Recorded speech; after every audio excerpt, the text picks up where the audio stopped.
Uncovering betrayal. A Judas in our midst. Hello, and welcome to our English language learning series.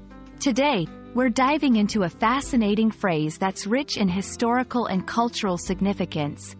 A Judas in our midst. This expression is a powerful tool in English, used to describe betrayal in the most dramatic sense. Let's explore its meaning, origins, and how you can use it effectively in your conversations.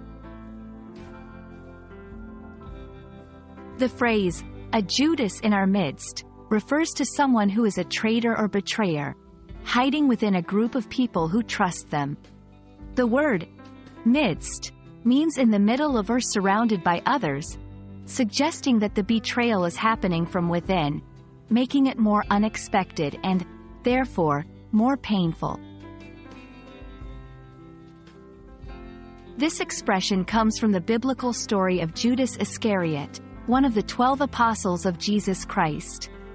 Judas is infamous for betraying Jesus to the authorities for 30 pieces of silver.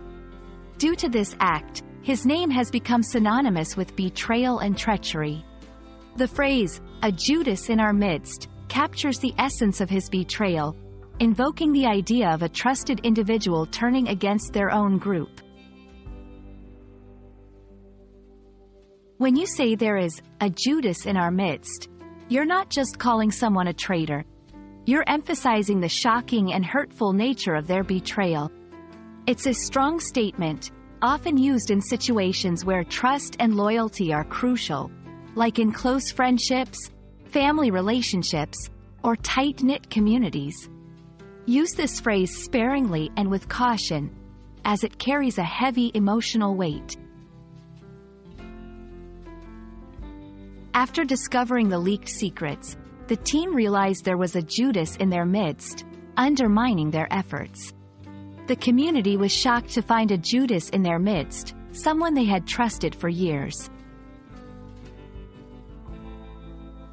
Understanding and using phrases like, a Judas in our midst, can add depth and emotion to your English conversations, allowing you to express complex feelings of betrayal and trust. Remember, language is not just about words, it's about conveying the human experience. We hope this video has been informative and helps you navigate the rich landscape of English expressions. Thank you for watching, and see you in our next lesson.